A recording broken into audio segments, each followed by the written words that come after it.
भला हुआ मेरी माला टूट गई, मैं राम भजन से छूटी। भला हुआ मेरी माला टूट गई, मैं राम भजन से छूटी। मेरे सिर से टली बला, भला हुआ मेरी माला टूट गई, मैं राम भजन से छूटी। मैं राम भजन से छूटी। नमस्कार दोस्तों, मैं परमात्मा से हमेशा यही अरदास करूंगा कि आप सबका विवेक हमेशा बढ़ता ही जाए और आप हर एक बात को, हर एक चीज़ को बिल्कुल गहराई से समझें और निष्पक्ष होकर विवेक के द्वारा सत्य असत्य का निर्णय करें। मालिक से हमेशा यही अरदास रहेगी मेरी, क्योंकि दोस्तों बिना विवेक के आपके सामने सत्य पड़ा भी हो तब भी आप उसको पकड़ नहीं पाओगे। विवेक इतनी बड़ी शक्ति है जिसकी कमी के कारण सत्य और असत्य का निर्णय हो ही नहीं सकता। आज मुझे बहुत खुशी होती है, मेरे कुछ दोस्त, मेरे भाई लोग मुझे मेल करके बताते हैं, मैसेज करके बताते हैं, फोन करके बताते हैं कि आपने जब से ये ज्ञान देना शुरू किया है और हमने जब से ये ज्ञान समझना शुरू किया है तो हमें उन वाणियों का भी मतलब समझ में आने लग गया है जो ऑलरेडी हमारे ग्रंथों में, हमारे गुरुओं के द्वारा, हमारे ही सत्संग की किताबों में लिखे हुए थे, लेकिन भेद न होने के कारण हम उसको समझ नहीं पाते थे।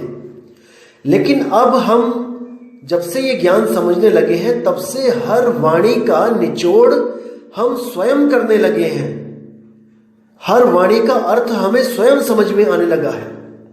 जैसे कई वाणियों में पहले लिखा होता था आपे में आप समाना, तो समझ नहीं आता था कि ये आपे में आप समाना क्या है। लेकिन जब इस सत्संग के द्वारा सब पता लगने लग गया है तो वो ज्ञान अब आपकी आंखों से निकल के बच नहीं सकता।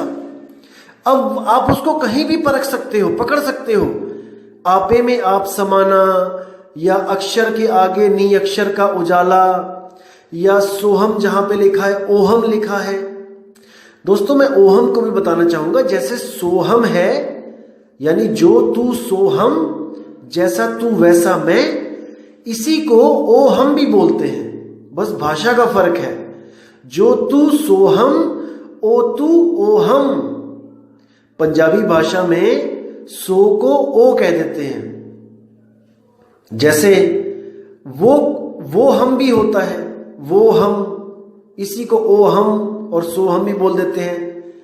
जैसे पंजाबी भाषा में कहते हैं वो कहाँ गया है, तो पंजाबी भाषा में बोलेंगे ओ किथे गया, ओ किथे है, यानी वो और ओ एक ही चीज है।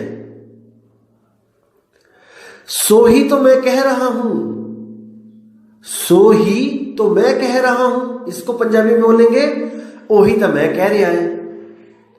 ओही, सो ही, ये दोस्तों केवल भाषा का फर्क है, वस्तु एक ही है, एक ही वस्तु है। ओहम कह लो, सोहम कह लो, कोहम कह लो, वो हम कह लो, कुछ भी है, ये आत्मा के ऊपर सांकेतिक ज्ञान बोला जा रहा है। इसको समझो तो आपको हर वाणी बड़े आराम से समझ में आने लग जाएंगी और आप मंत्रों के जाल से निकल जाओगे।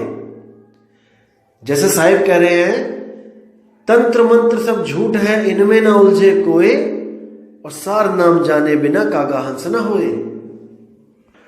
तो जब तक आप विवेक बुद्धि नहीं लगाओगे दोस्तों, आप नहीं समझ पाओगे इस ज्ञान को।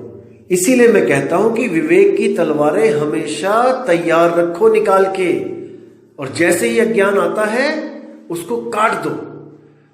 नीर शीर का करे निबेड़ा और कहे कबीर सो हंस है मेरा। नीर और शीर का निबेड़ा आपने ही करना है मेरे भाई। मैं तो आपको केवल विवेक दे सकता हूं। मेरे विवेक के द्वारा आपने ही नीर और शीर का निबेड़ा करना है, कोई और नहीं आएगा बताने आपको। तो वाणी एक होगी, उसके अर्थ आपको 10 बताए जाएंगे अलग अलग गुरुओं के द्वारा, लेकिन ये आपने परख करनी है कि कौन उस वाणी का सही अर्थ कर रहा है विवेक के द्वारा। दोस्तों, 2 तरह के लोग होते हैं, एक होते हैं पढ़े लिखे और एक होते हैं लिखे पढ़े। आज सारा समाज लिखा पढ़ा हुआ पड़ा है। दिक्कत ये आ रही है, लिखा पढ़ा यानी कि जो लिखा हुआ है उसको पढ़ लेते हैं और उसी को सत्य मान लेते हैं, विवेक नहीं लगाते कि जो लिखा हुआ है वो सच भी है कि वैसे ही किसी ने लिख दिया है। और जो पढ़े लिखे होते हैं वो पहले तो पढ़ते हैं, हर चीज को पहले पढ़ते हैं, फिर उसका संशोधन करते हैं, उसमें से सत्य को निकालकर वो लिख देते हैं। सत्य निकाल के लिख देते हैं और असत्य को मिटा देते हैं। वो पढ़े लिखे हैं। तो हमने पढ़े लिखे बनना है दोस्तों, हमने लिखे पढ़े नहीं बनना है। ये आप ही हो जो सत्य और असत्य का निर्णय कर सकते हो। तो दोस्तों, आज जो टॉपिक है हमारा, आज का जो मेन मुद्दा है वो ये है कि कई लोगों की, कई भाई लोगों की, मेरे भाइयों की मेल्स आती हैं, मैसेज आते हैं, वो ये पूछते हैं क्योंकि वो लोग ना थोड़ा भ्रमित हो चुके हैं कुछ नकली आत्मज्ञानियों की वजह से, जिन्होंने उन्हें भ्रम में डाल दिया है कि चेतन, जो हमारे अंदर चेतना है और जो मशीनों के अंदर चेतना है, वो एक सी ही होती है। इसको दोस्तों आज समझना है आपने। वो ये कहना चाहते हैं कि जो सेंसर लगे हैं जैसे किसी मशीन में, और वो सेंसर वर्क करते हैं अपने आप, जैसे मॉल्स में कुछ नल लगे हैं और उस पर आप हाथ जैसे ही सामने लाते हो तो सेंसर उसको डिटेक्ट कर देता है और पानी अपने आप चलना स्टार्ट कर देता है। ये भी वो चेतना कह के समझा रहे हैं कि ये भी एक चेतना है, और जो हमारे अंदर चेतना है उसको भी ये सेम कह रहे हैं। दोस्तों, आज इस पे हम लोग विचार करेंगे कि दोनों में फर्क क्या है, क्योंकि जब तक आपको सत्य असत्य का ज्ञान नहीं होगा आप कंफ्यूज रहोगे। दोस्तों, मैंने आपको पहले भी बताया था कई ऑडियोज में कि 2 तरह की चेतनाएं होती हैं, एक जिंदा चेतना, एक मुर्दा चेतना। आज दोनों में बात करेंगे कि जिंदा चेतना क्या होती है और मुर्दा चेतना क्या होती है।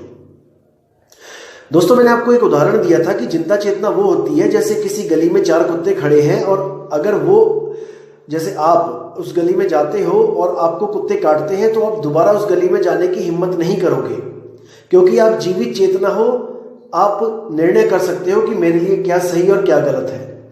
लेकिन एक रोबोट को हम कोई कमांड देते हैं कि उस गली में जाए और रोबोट पे 4 कुत्ते हमला करते हैं और हम दोबारा उसको कमांड दे देते हैं कि रोबोट को वहां जाए, तो वो डरेगा नहीं, वो सीधे चला जाएगा। इसको मृत चेतना कहते हैं। चेतना है लेकिन मृत है, मुर्दा है। तो वो कौन सी चेतना है और ये कौन सी चेतना है जो जीवित है, इस पे आज विचार करेंगे दोस्तों। जो जीवित चेतना होती है वो आत्मा की चेतना है, आत्मा की सुरति है, जिसकी वजह से मन और तन दोनों जीवित दिखाई देते हैं, जीवित प्रतीत होते हैं, लेकिन असल में वो दोनों जड़ होते हैं, वो मृत होते हैं। केवल और केवल इस सुरति के द्वारा वो जीवित दिखाई देते हैं। तो दोस्तों, ये जो जीवित चेतना है इसको हम कहते हैं सुरति, जो आत्मा का ही एक अद्वितीय अंश है, स्वरूप है। जैसे आप शीशे में देख रहे हो अपनी शक्ल को, तो जो आप देख रहे हो वो सुरति के द्वारा देखा जा रहा है, सुरत के द्वारा।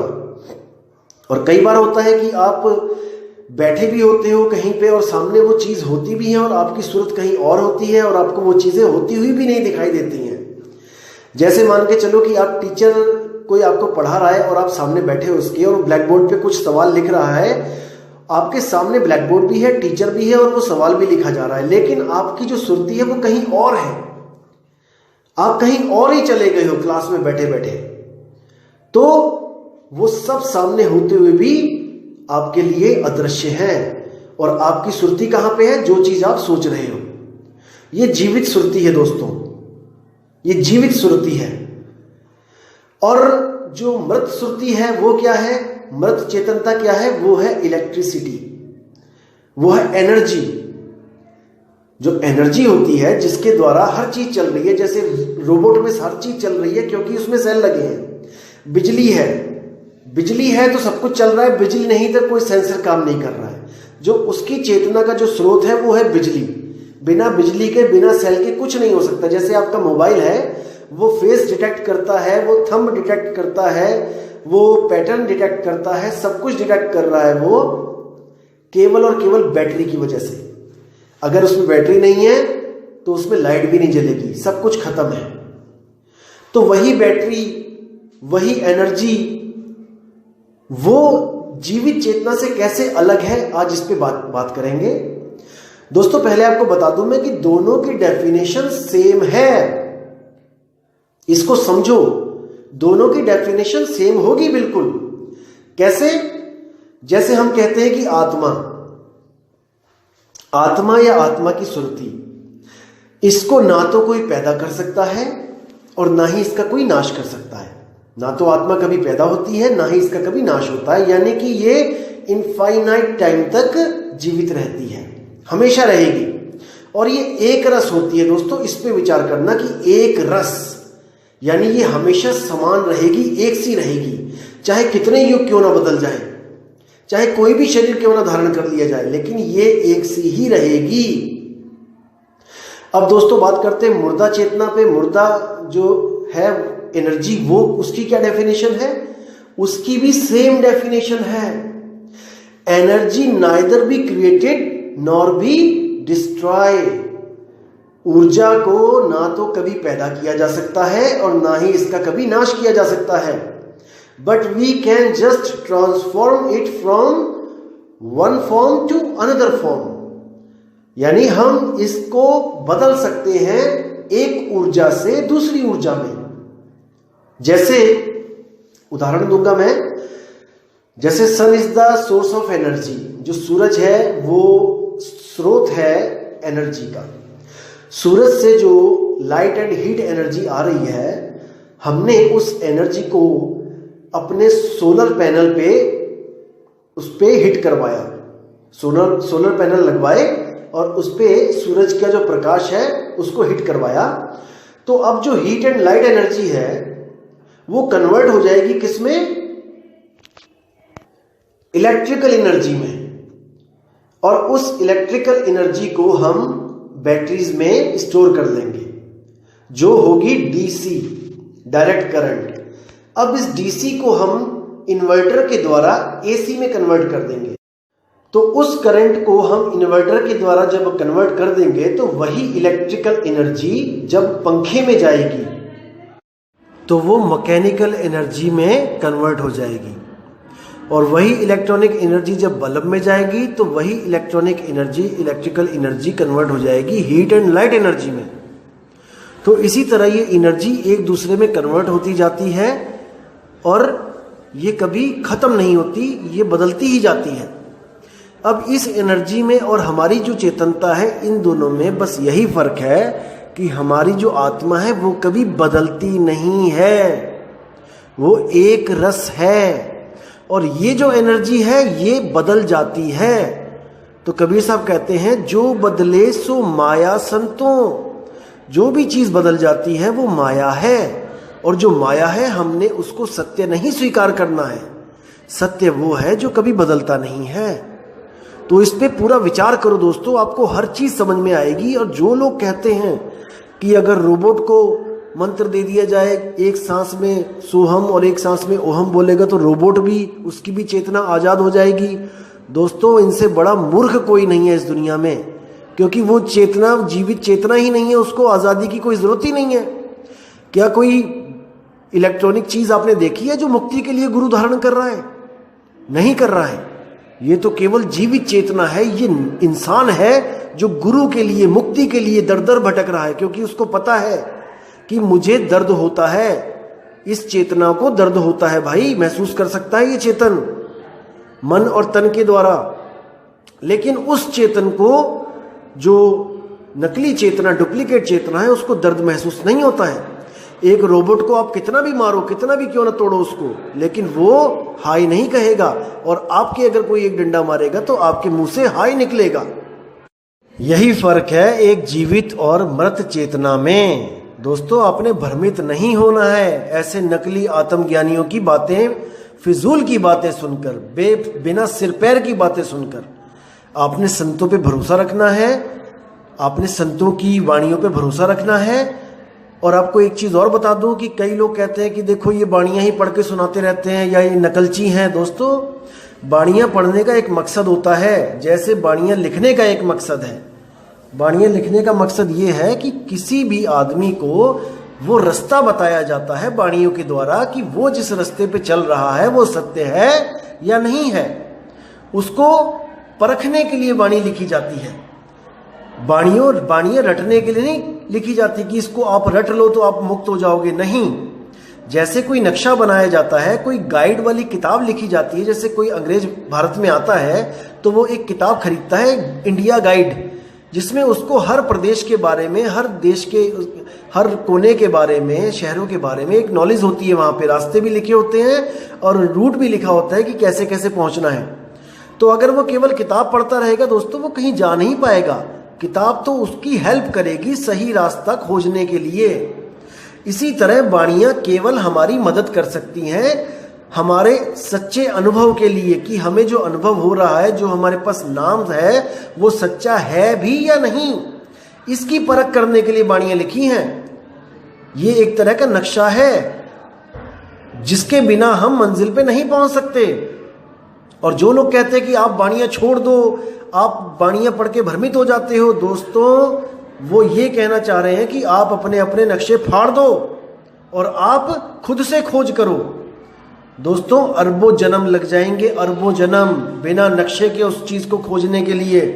लेकिन वो सतगुरु एक सैन में ही लिखा देता है जो हमने अरबों जन्म के बाद प्राप्त करना था, और वो भी नहीं कर पाएंगे अरबों जन्म के बाद भी, क्योंकि गर्भ जून में आने के बाद हम सब कुछ भूल जाते हैं। हम शुरुआत से शुरुआत करते हैं। आज एक डॉक्टर मर जाए पीएचडी करके, कोई डॉक्टर लग गया किसी के नाम के आगे पीएचडी करके, वो मर जाए दोस्तों, दोबारा उसको एलकेजी से स्टार्ट करना पड़ेगा। अगर इंसान जन्म मिल गया तो वो यहाँ की सारी पढ़ाई भूल जाएगा।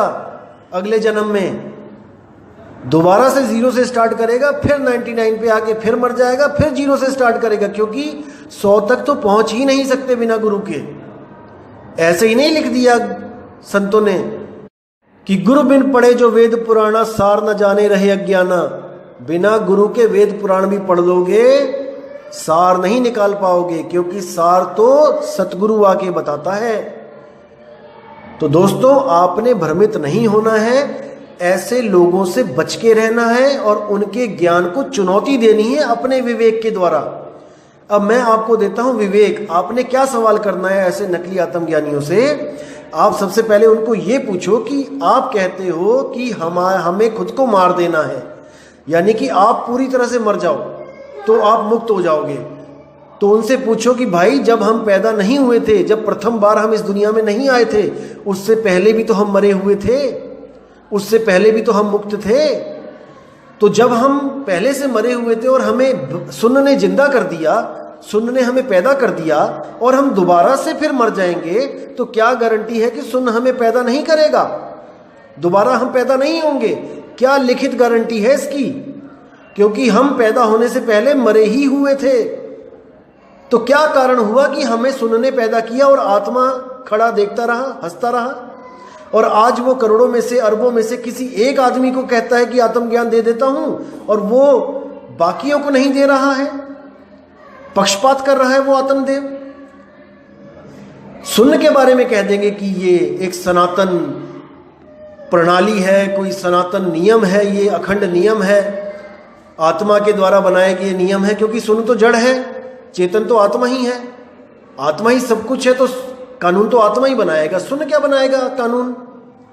भाई, प्रधानमंत्री के आगे एक आम आदमी क्या कानून बनाएगा? कानून तो प्रधानमंत्री बनाएगा ना। तो आत्मा का ही सारे कानून है। ये जितनी भी सृष्टि पैदा हो रही है, ये आत्मा की वजह से ही हो रही है, क्योंकि आत्मदेव स्वयं भूल में है, इसीलिए तो सृष्टि पैदा कर रहा है। और उसके बाद खुद ही कृपा कर रहा है कि तू सृष्टि से बाहर आ जा। अरे हमें डाला ही क्यों है, हमें बनाया ही क्यों है, जो अब कृपा भी कर रहा है आत्मदेव की तू सृष्टि से बाहर आ जा, तुझे मुक्त कर देता हूं। हम पहले ही मुक्त थे, हम आए क्यों, क्या भूल हुई सृष्टि बना के। तो इसको समझो दोस्तों, कबीर साहब साफ साफ कहते हैं पहली साखी बीजक में, पहली ही साखी चेताते हैं वो कि जैया जन्म मुक्ता हता तैया हता ना कोय, और छठी तुम्हारी है जगह तू कहां चला भिगोए। बिल्कुल स्पष्ट कह दिया कि तू कहां 5 तत्वों में भ्रमण कर रहा है, इस देह में भ्रमण कर रहा है, तू विदेही था, तू कहां चला भिगोए। वो जानते हैं कि गलती कहां हुई है, और उस गलती को ठीक करवाने वाला ही सतगुरु होता है, ना कि उस गलती को शाश्वत नियम बता के कह दे कि ये शाश्वत नियम है जन्म और मरण, आप पैदा हुए हो शाश्वत नियम के अनुसार। तो वो आपको भ्रमित कर रहा है दोस्तों, उसको समझो, पकड़ो उसको। आपको एक छोटी सी कहानी सुनाता हूं, आप बहुत अच्छी तरह समझ जाओगे उस कहानी को सुन के कि असल में प्रॉब्लम आती कहां पे है। क्या होता है दोस्तों, एक बार एक दुकानदार होता है और एक उसका खरीदार होता है, जो उसका ग्राहक होता है। वो दोनों बहुत अच्छे मित्र होते हैं आपस में। तो जो कस्टमर होता है वो उधारी लेता है दुकानदार से, और हर महीने वो 1000 रुपए का उधार उससे लेता होता है, और हर साल वो 12 महीने होने पर 12,000 रुपए उसको दे देता होता है। तो क्या होता है दोस्तों कि वो सामान उधारी लेता रहता है, 11 महीने तक लेता है। 12वें महीने में गलती से दुकानदार 1000 की जगह 1100 रुपए लिख देता है, गलती से 1100 रुपए लिख देता है, और हिसाब क्लोज करके इंतजार करता है कि उसका दोस्त आएगा और वो सारे पैसे उसको देगा। और वैसी ही एक किताब कस्टमर जो उसका दोस्त है वो भी अपने घर में रखता है, और जब भी वो उधार लेता था तो उस पे वो दुकानदार के साइन करवा लेता होता है। जैसे 1000 रुपए का उधार लिया तो 1000 रुपए दुकानदार भी अपनी कॉपी पे लिखता था हिसाब किताब में, और जो कस्टमर था वो भी अपनी एक कॉपी लगा रखी थी, उस पे भी 1000 रुपए लिखवा के दुकानदार के साइन करवा लेता था। तो दोनों का हिसाब मैच करता होता था, और दोनों संतुष्ट थे कि हाँ जितना मैंने अपना सामान लिया है उतना ही मैं आपको वापस करता हूं। यानी कोई उसमें मतभेद नहीं होता था, कोई झगड़ा नहीं होता था कि तूने ज्यादा लिख लिया कि मैंने कम दिए। तो होता क्या है कि वो गलती से जो 1100 लिख लेता है, उसी के अगले दिन उसकी मौत हो जाती है दुकानदार की।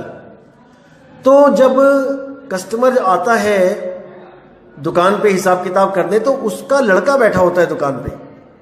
तो उसका लड़का जब उसका हिसाब किताब करता है तो 12,000 की जगह 12,100 रुपए का हिसाब निकलता है। तो कस्टमर कहता है कि नहीं भाई, ये गलत लगाया आपने हिसाब, 12,100 नहीं हो सकता, 12,000 ही हो सकता है, आपने जरूर कोई गलती करी है। तो वो कहता है कोई बात नहीं अंकल, आप अपनी वाली कॉपी ले आना जिसपे आप लिखते थे, तो हम मैच कर लेंगे। उसके पहले क्या होता है कि वो अपनी बीवी से भी कहता है कि इसका हिसाब देखो, कहीं मुझसे गलती तो नहीं हुई है कहीं। तो वो भी जब पूरा काउंट करती है तब 12,100 रुपये आता है।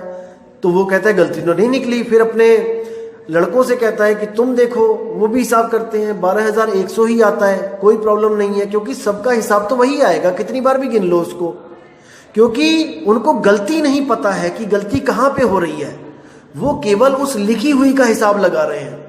अब जब वो दूसरा बंदा जो कस्टमर होता है वो अपनी कॉपी लेके आता है और उसमें वो दिखाता है कि देखो जहां जहां पे मैंने उधार लिया है आपके पिताजी से मैंने साइन करवाए हैं, जब वो दोनों मैच होते हैं तब उनको पता लगता है कि गलती कहां पे हुई है और वो उस गलती को सुधारते हैं और उनका हिसाब बिल्कुल डिट्टो सेम आ जाता है। तो दोस्तों यहां से आप केवल इस चीज को पकड़ो कि जब तक आप गलती को सुधारोगे नहीं, आपका हिसाब हमेशा गलत आएगा, चाहे आप उसको 100 बार कर लो। तो हिसाब करने में गलती नहीं हो रही है, गलती लिखने में हुई है, प्लस करने में नहीं हुई है। आप चाहे खुद से प्लस करो, उसको जोड़ो, चाहे कैलकुलेटर पे जोड़ो, चाहे कंप्यूटर पे जोड़ो, लिखा हुआ जो है उसको जोड़ने पर वही आएगा, जो एक बार आएगा वही 100 बार आएगा।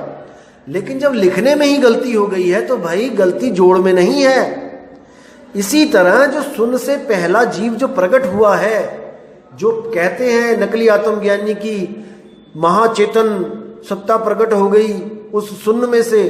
दोस्तों यही तो सबसे बड़ी गलती है, इसी गलती को तो सुधारना है। जब तक इस गलती को नहीं पकड़ोगे, नहीं सुधारोगे दोस्तों, बार बार ये शून्य आपको पैदा कर देगा, क्योंकि आप पैदा होने से पहले भी मरे हुए थे और आज भी आपको यही थ्योरी रटवाई जा रही है कि आपने मर जाना है, मर जाओ। दोस्तों कैसे मरोगे? मर रहे तो पहले भी थे, जिंदा कैसे हो गए? आज मरोगे तो कल को फिर जिंदा हो जाओगे, मुक्ति नहीं मिल सकती। इसलिए कबीर साहब कहते हैं ऐसा गुरु ढूंढ जो तेरी भूल को सही करवा दे, जो तेरी भूल को सही करके उस चीज को सही कर दे, तब तेरी मुक्ति होगी। इसीलिए उन्होंने बोला है पहले भूला ब्रह्म खंडित झाइयापन मानी, जो है सनातन सोई भूला और ये दोनों अज्ञानी। भूल मिटे गुरु मिले पारखी, पारख देई लखाई, कहे कबीर भूल की औषध, पारख सबकी भाई। उस भूल को तभी मिटा सकते हो जब पारख करोगे, परख करोगे, विवेक लगाओगे। इसीलिए मैं हमेशा कहता हूं कि विवेक की तलवारें तिखी कर लो, बिना विवेक के लूटे जाओगे, हर कोई लूट लेगा। नकली माल भी असली कह के आपको पकड़ा देगा, जैसे बड़े बड़े शहरों में होता ही आया है। चोर बाजार जैसे लगे होते हैं, आप वहां जाओगे, आपको नकली माल असली कह के चेप देंगे और आप उसको लेके घर आ जाओगे और आप नुकसान भरोगे।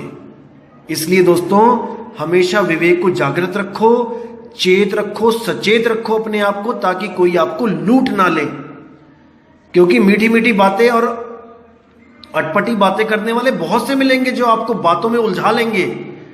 निर्धुन की भक्ति करो, निर्नाद की भक्ति करो, निशब्द की भक्ति करो, और जब आप पूछोगे कि है क्या वो निर्धुन, क्या वो कोई शब्द है, तो कहेंगे शब्द से भी परे। तो कहोगे कोई आवाज है, आवाज से भी परे। कोई कहोगे कोई सुन है, गैप है, उससे भी परे। बस एक ही वर्ड रट लिया है, उससे भी परे, उससे भी परे। अरे भाई बता तो दे क्या है वो।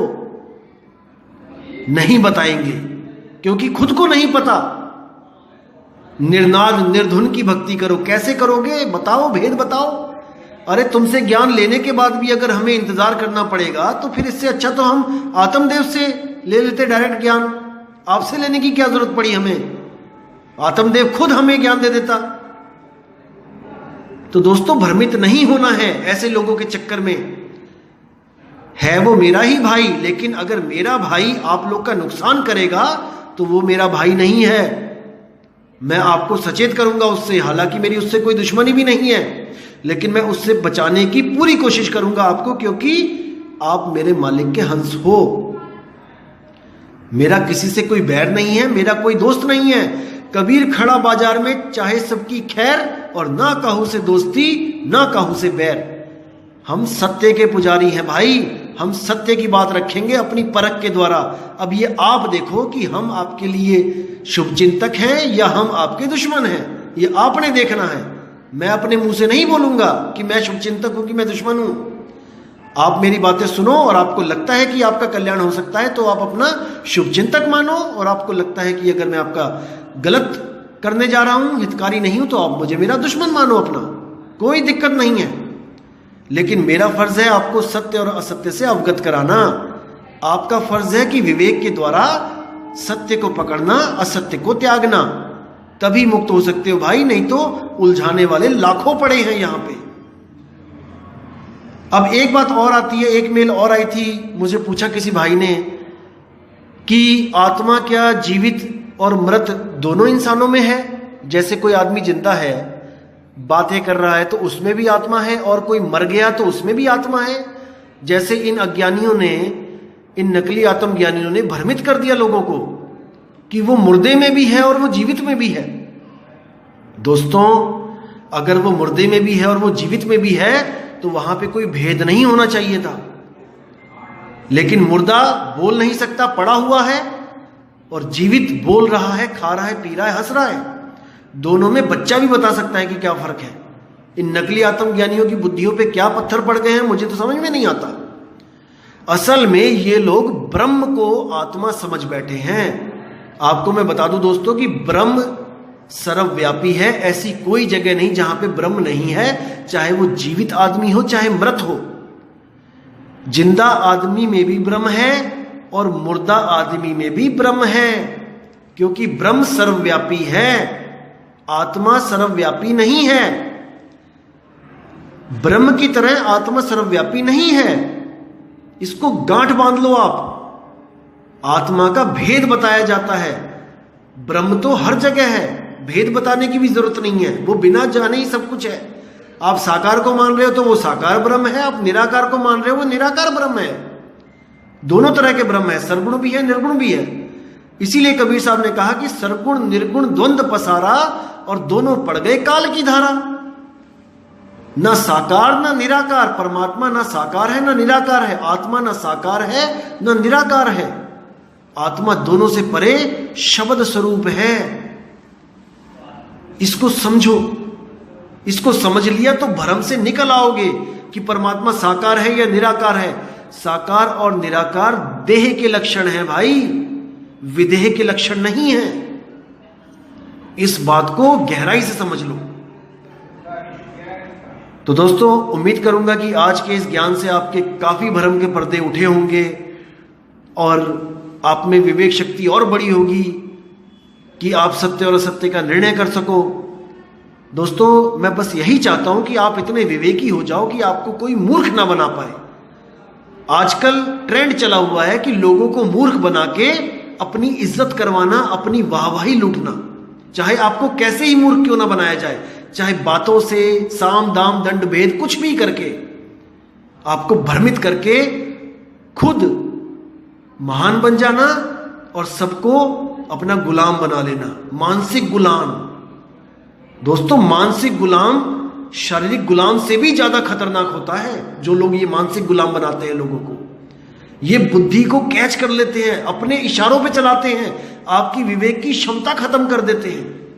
लेकिन मैं कभी नहीं चाहता कि आपकी विवेक की क्षमता खत्म हो। दोस्तों, आप विवेक जगाओ। मैं आपको कोई मानसिक गुलाम बनाने नहीं आया हूं यहां पे कि आप हर चीज मुझसे पूछो कि ये सही है कि गलत है।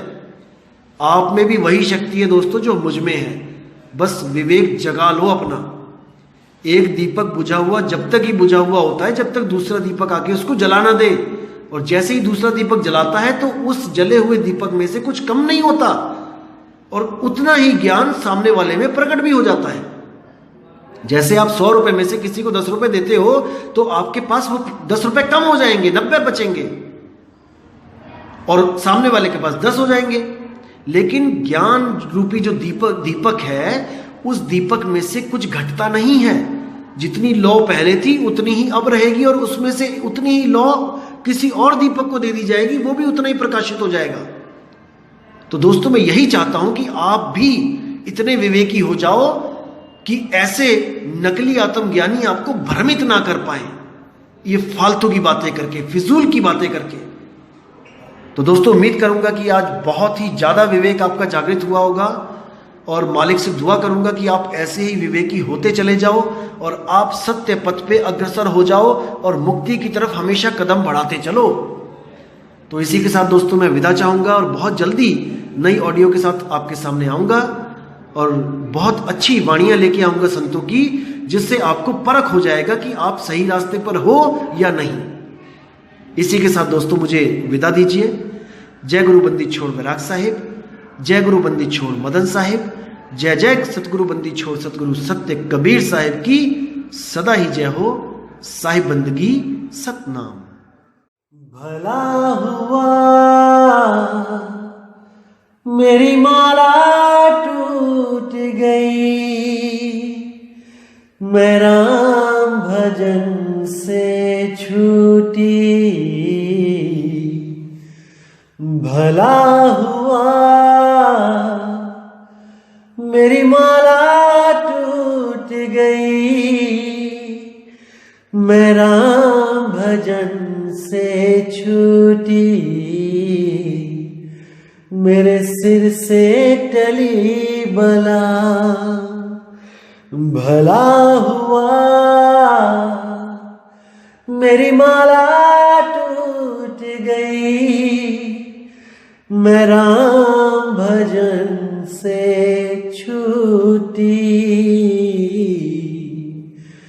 मैं राम भजन से छूटी।